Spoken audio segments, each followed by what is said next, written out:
Salut à tous, je suis Tommy, vous êtes sur ma chaîne, et aujourd'hui il faut qu'on parle d'une des plus grosses impostures dans le monde des médias en ligne, la chaîne AJ+.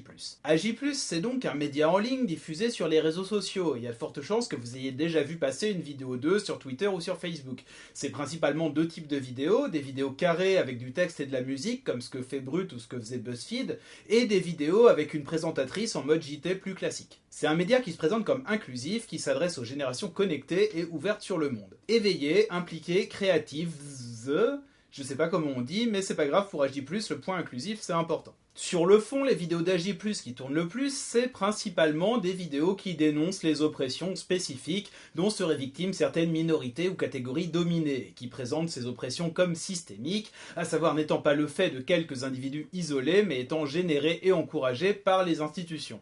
AJ+, mettra notamment là-dedans le sexisme, le racisme, l'homophobie, la transphobie ou l'islamophobie. Ça, c'est le principal fonds de commerce d'AJ+, mais AJ+, va aussi faire pas mal de vidéos qui attaquent Israël au nom de la lutte anticoloniale et des droits des Palestiniens. Et des vidéos sur le monde arabo-musulman qui vont valoriser les actions de personnes qui résistent au régime en place, genre les femmes iraniennes qui luttent contre le voile ou ce genre de choses, et ce dans tous les pays arabes, sauf curieusement au Qatar, mais vous comprendrez pourquoi tout à l'heure. Donc comme ça, a priori, avec AJ+, on est complètement dans la veine des médias de cette gauche culturelle qui est à la mode aujourd'hui, qui nous vient des campus américains et qui a explosé sur Twitter ces dernières années, et qui met la question des droits des minorités au cœur de son discours. Cette gauche qui se revendique progressiste, que ses adversaires traitent de social justice warrior, et sur laquelle on va pas débattre ici, pas parce que c'est pas un débat intéressant, mais parce que c'est pas le sujet. Parce que chacun défend les idées qu'il veut, et dans l'absolu, AJ+, a le droit de défendre ses idées. Mais quand on regarde quelques vidéos sur la chaîne, le premier truc qui saute aux yeux, c'est que pour faire passer ses idées, AJ+, n'hésite pas à monter des faits divers en épingle, à utiliser des biais de confirmation, à interviewer des personnes dont on cache l'identité réelle, bref, à faire preuve de procédés rhétoriques, journalistiques et intellectuels absolument malhonnêtes. Et on va voir ça en prenant un des exemples les plus flagrants, où d'ailleurs les gens ont commencé à voir l'arnaque sur les réseaux sociaux, où AJ+, s'est fait démonter, c'est leur vidéo abjecte sur le pinkwashing d'Israël. Cette vidéo, elle a pour but de montrer que si Israël essaie de se donner une image à donf pro-LGBT au niveau international, c'est juste par calcul politique pour redorer son image écornée par le conflit israélo-palestinien. Et c'est un sujet super intéressant. Déjà parce que c'est sans doute vrai, vu le positionnement politique de Netanyahou, je doute franchement que le mec en ait quelque chose à foutre des gays, et voir comment un pays utilise le progressisme de manière totalement cynique uniquement pour se faire valoir, franchement ça m'intéresse. Le problème c'est qu'AJ+ ne va pas du tout s'appuyer sur des faits pour décortiquer les mécanismes de pinkwashing, ce qui est pourtant la promesse de la vidéo, qui serait la base d'un travail journalistique correct, mais va chercher à nous prouver par tous les moyens qu'Israël est un pays intrinsèquement homophobe, y compris avec des moyens malhonnêtes. Et d'ailleurs, dans la vidéo, on nous balance très vite dans la gueule qu'Israël est un pays fondamentalement homophobe. Et pour étayer cette accusation particulièrement grave, on va s'appuyer sur trois faits. Le premier, c'est que 47% des Israéliens considèrent l'homosexualité comme une maladie. Le deuxième, c'est que le mariage gay n'est pas légal en Israël. Et le troisième, c'est que ces dernières années, il y a eu des agressions et des attentats à caractère homophobe sur le territoire israélien. Alors déjà, sur ces trois faits, que je suis pas allé vérifier mais qui je pense sont vrais, le premier et le troisième ne disent rien sur le pays en lui-même. C'est pas parce que des gens sont homophobes dans un pays que le pays est homophobe. Ce qui fait qu'un pays est ou non quelque chose, ce sont ses lois, c'est pas le ressenti de la population. De même, ce sont sûrement pas les agissements de quelques individus qu'on présente soi-même comme extrémistes. On nous parle d'un juif orthodoxe ayant poignardé des gays. En France, on a des djihadistes français qui commettent des attentats. En conclure que la France est un pays djihadiste, ce serait complètement débile. Non, ce qui pourrait donner des signes inquiétants d'homophobie d'État, ce serait par exemple si ce juif orthodoxe avait bénéficié de protection policière ou d'une peine particulièrement douce par rapport à la gravité des faits. Mais dans ce cas, on se doute bien qu'AJ+ le mentionnerait parce que ça étayerait ses propos, et là c'est pas le cas. L'argument sur le mariage gay, il est d'un autre ordre. On va certainement pas se lancer ici dans un débat pour savoir si on est forcément homophobe à partir du moment où on n'est pas partisan du mariage gay. Tout simplement, encore une fois, parce que c'est pas le débat.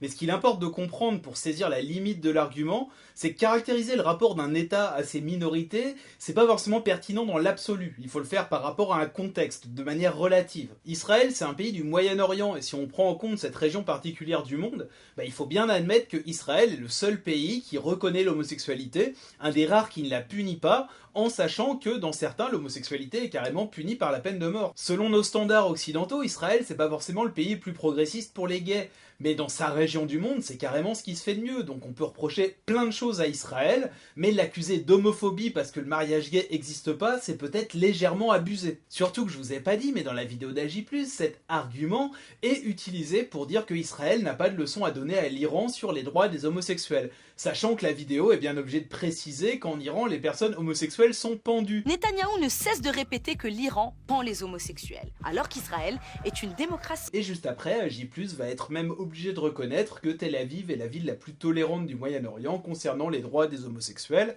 complètement à rebours de sa propre argumentation. Le TLV Fest, c'est un festival qui est très important en Israël et à Tel Aviv, qui représente la ville la plus tolérante en termes de droits homosexuels LGBT du Moyen-Orient. Ce qui va pas empêcher la chaîne de revenir à la charge sur l'homophobie d'Israël à la fin de la vidéo, cette fois en s'appuyant sur le conflit israélo-palestinien. Et là, on a l'argument ultime d'Agi+, qui prouve qu'Israël est homophobe, c'est que les Palestiniens LGBT sont autant victimes de violences que les autres Palestiniens. Et ce qui explique aussi la lutte contre le pinkwashing, c'est le traitement des personnes LGBTQI+, palestiniennes par Israël. Tout d'abord, celles-ci sont victimes de la même ségrégation que tous les Palestiniens et toutes les Palestiniennes. Ok, alors là on arrête, c'est complètement con. Chacun aura son avis sur le conflit israélo-palestinien, mais à partir du moment où Israël est en guerre contre les Palestiniens, ça va pas être une guerre contre tous les Palestiniens, sauf les Palestiniens transgenres. Je sais même pas quoi dire, c'est complètement con, ça n'a aucun sens. Et comme il est évident que cet argument pue la merde, on passe direct au dernier qui achève de décrédibiliser Agi+. La preuve qu'Israël est homophobe, c'est que les services secrets israéliens repèrent les Palestiniens LGBT et leur font du chantage pour en faire des espions, en menaçant de les dénoncer aux autorités palestiniennes, sachant que dans la bande de Gaza, un homo risque légalement 10 ans de prison et risque surtout de se faire dessouder avant le procès. Cette position où les gays, s'ils acceptent de devenir collabos, ils peuvent être exécutés par la police palestinienne ou par leur propre famille. S'ils refusent d'être collabos, ils sont dénoncés par la police israélienne et un sort funeste les attend en général. Donc, pour Agi+, les autorités palestiniennes considèrent l'homosexualité comme un crime, ce qui prouve qu'Israël est homophobe. Non, Israël, dans un contexte de guerre, utilise les divisions internes à l'ennemi pour faire valoir ses intérêts. On peut trouver ça pute, on peut trouver ça machiavélique, mais c'est pas homophobe. Ce qui est homophobe, c'est de mettre les personnes homosexuelles en prison, ce que fait l'autorité palestinienne dans la bande de Gaza. Alors Agi+, non seulement vous tordez complètement les faits pour les faire coller à votre vision du monde, mais en plus vous le faites de manière tellement peu subtile que vous réussissez à prouver le contraire de ce que vous vouliez prouver. Donc voilà pour la vidéo sur le pinkwashing d'Israël qui donne une idée générale de l'honnêteté d'Agi+. Dernier petit exemple donné par Marianne dans un excellent article dont je vous mets le lien en description de la vidéo, l'émission qui tacle le Conseil des sages de la laïcité en l'accusant d'être islamophobe. Pour étayer ça, Agi+ donne la parole à un mec, Asif Arif, présenté comme un avocat spécialiste de la laïcité. Du coup, bon, le mec est avocat, il est spécialiste, on a plutôt envie de l'écouter, ça doit être un mec qui dit des choses intéressantes et qui est plutôt objectif. Agi+, t'as juste oublié de préciser que ce mec anime des émissions religieuses dans lesquelles les petites filles sont incitées à porter le voile à partir de 7 ans. Comment expliquer à sa fille, et au final à beaucoup de monde, parce qu'on peut élargir cette question, les bienfaits du voile ? Alors cette malhonnêteté, cette mauvaise foi d'Agi+, elle pose un évident problème éthique. Mais à côté de ça, elle pose un autre souci, c'est que quand tu dis n'importe quoi pour défendre une cause, ça discrédite la cause entière. Personnellement, je suis pas victime d'homophobie, de racisme, de sexisme, donc c'est pas à moi de décréter qu'Agi+ dessert la cause des personnes victimes d'homophobie, de racisme ou de sexisme en caricaturant leur combat. Par contre, il y a une chose que je suis, c'est rédacteur en chef d'un média citoyen en ligne qui s'appelle Le Fil d'Actu. Et ça, c'est un combat en soi, un combat dans lequel Agi+ prétend lui aussi s'inscrire. Quand tu développes un média de ce type, c'est pas anodin, c'est une affirmation politique. C'est pour dire j'en ai marre que les médias traditionnels fassent n'importe quoi, mentent sur leurs affiliations idéologiques et utilisent leur puissance de frappe pour orienter l'opinion publique en se drapant dans une prétendue objectivité. Et moi, citoyen, je vais prouver qu'on peut faire mieux que ça. C'est l'intérêt pour moi d'un média citoyen. Le problème, c'est que quand Agi+ se dit média citoyen, prétend faire ce travail et fait encore plus n'importe quoi et encore plus malhonnête que TF1 ou BFM TV, ça entache toute la crédibilité des médias en ligne par ricochet. Là déjà, j'ai juste envie de dire, Agi+, vous vous faites passer pour des journalistes, mais vous n'en êtes pas. Vous êtes juste soit des gros nuls qui comprennent rien au métier, mais à ce stade, vous seriez tellement nuls que c'est quand même difficile de vous laisser le bénéfice du doute, soit vous êtes des putains d'imposteurs et de cyniques pour qui la fin justifie les moyens. Et c'est c'est d'ailleurs ce qu'on va voir maintenant, en grattant un peu la couche de merde pour voir qui vous êtes vraiment au-delà du discours que vous portez sur vous-même, et prouver à tout le monde que vous n'êtes pas des journalistes, mais une putain d'escroquerie. Parce qu'il est temps de dire la vérité, AJ+, en vrai, c'est quoi ?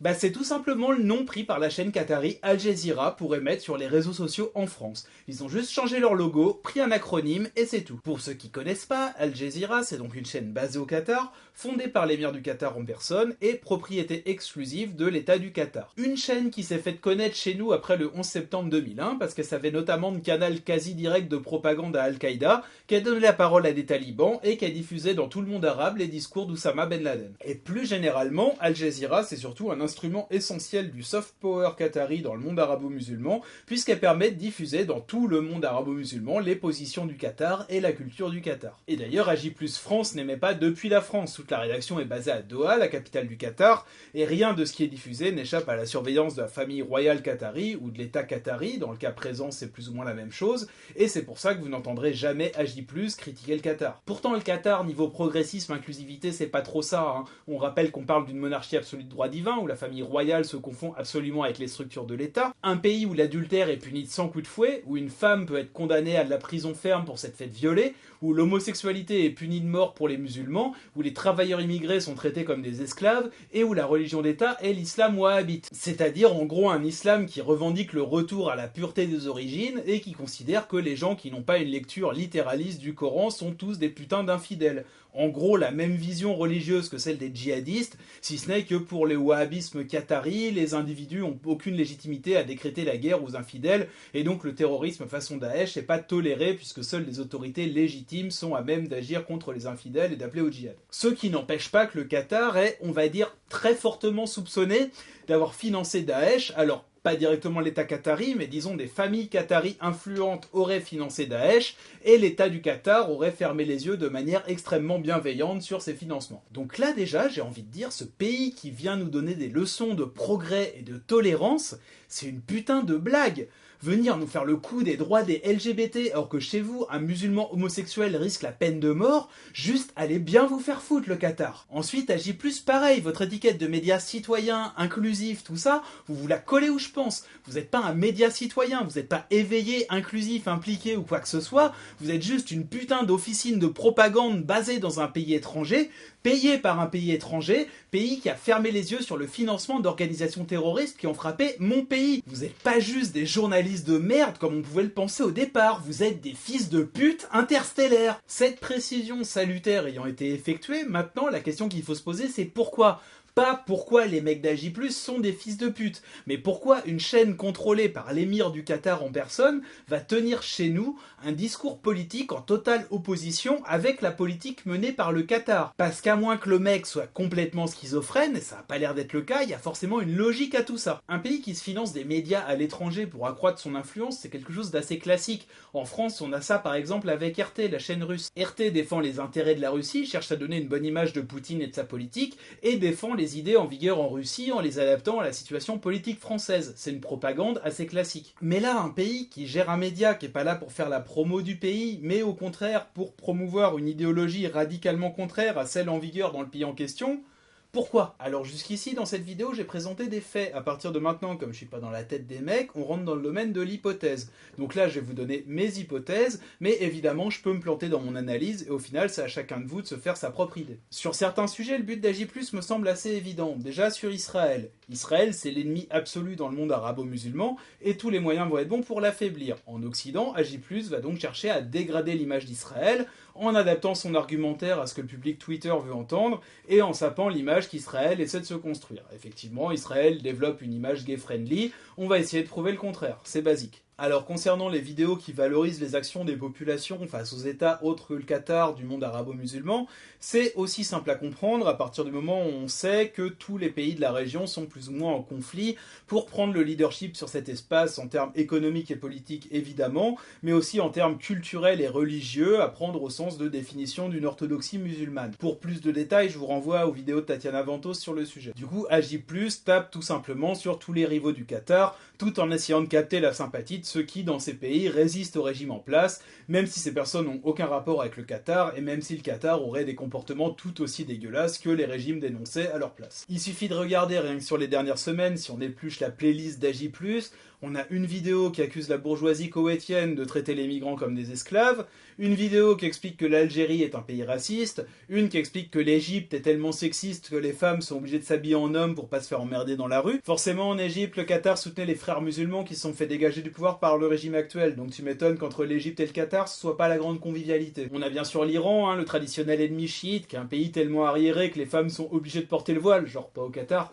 On a l'Arabie Saoudite, la Turquie, le Maroc, tout le monde y passe. En fait, je crois qu'Agi+ a compris que vendre le Qatar comme pays progressiste à la génération Twitter, c'était grillé. Et de toute façon, le Qatar a plein d'autres instruments de soft power pour accroître son influence dans le monde et améliorer son image. Le rachat du PSG, par exemple, c'est ça. Le fait qu'ils aient réussi à graisser assez de pattes pour organiser la prochaine Coupe du Monde, ce qui est quand même putain aberrant, c'est aussi le cas. Mais du coup, concernant Agi+, je pense que son but n'est pas de renforcer directement le Qatar, mais de le renforcer indirectement en affaiblissant tous les autres pays qui pourraient éclipser le Qatar sur la scène internationale. En tout cas, c'est ce qu'ils font avec tous les pays du Moyen-Orient et du monde arabo-musulman. Et on en arrive à la question de leurs objectifs par rapport aux pays où ils diffusent leurs vidéos. Les pays occidentaux donc, et dans le cas qui nous concerne, la France. Et pour ça, il faut partir de ce qu'on sait d'Agi+, et des effets tangibles produits par leurs vidéos. Quand Agi+ fait un pseudo-reportage où ils prennent un fait divers à caractère raciste, réel ou inventé d'ailleurs, et qu'ils le montent en épingle pour sous-entendre que le pays dans son ensemble est à la fois intrinsèquement et institutionnellement raciste,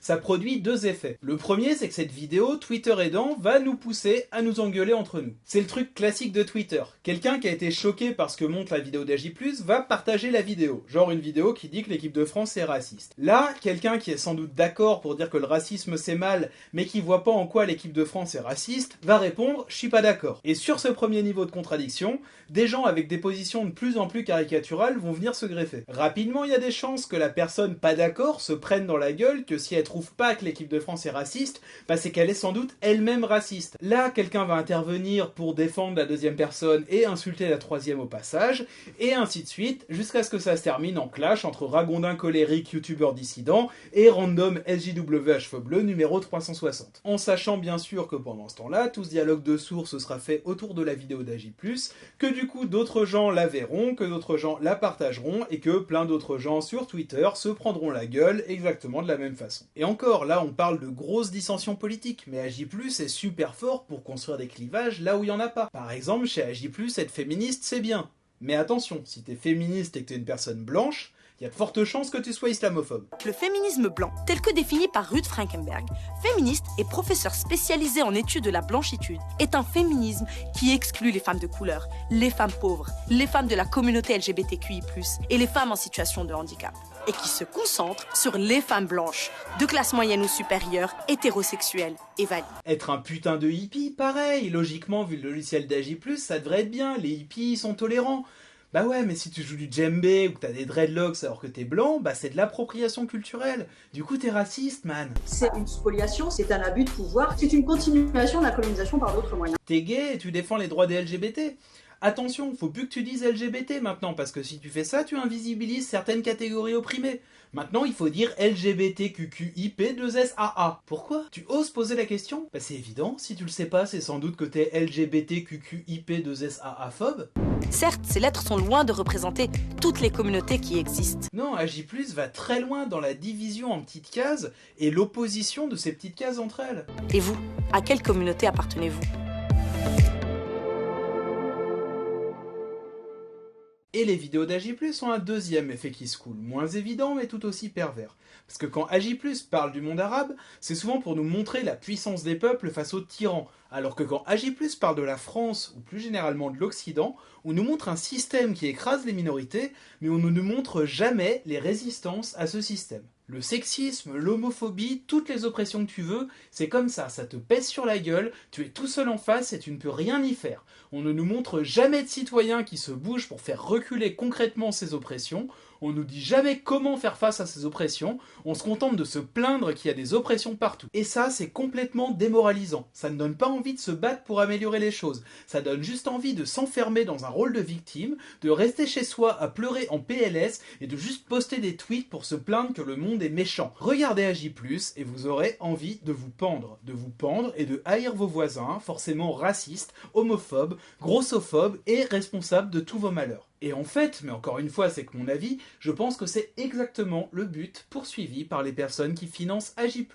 Pas forcément que les gens se pendent, mais qui s'enferment dans des petites cases, dans une détestation du monde autour d'eux et dans une attitude d'impuissance victimaire. Je pense que ceux qui financent AJ+, cherchent à nous déprimer et à nous diviser, le tout pour nous affaiblir individuellement et collectivement. Alors vous avez le droit de penser que je suis parano, mais j'ai beau retourner le truc dans tous les sens, je vois pas pourquoi l'émir du Qatar paierait des gens pour faire la promotion du féminisme intersectionnel si c'était pas avec de sales intentions derrière. Et comme dans les faits AJ+, déprime et divise, je pense que l'explication la plus simple, c'est carrément que l'intention de départ est de déprimer et de diviser. Alors évidemment, vous avez le droit d'avoir un avis différent du mien, mais dans ce cas, j'aimerais que vous m'expliquiez en commentaire pourquoi selon vous le Qatar fait ça. Et quoi qu'il en soit, quelle que soit l'intention qu'on lui prête, j'aimerais qu'on soit le plus nombreux possible à avoir conscience qu'AJ+, en plus d'être une gigantesque escroquerie, est un réel danger pour notre cohésion.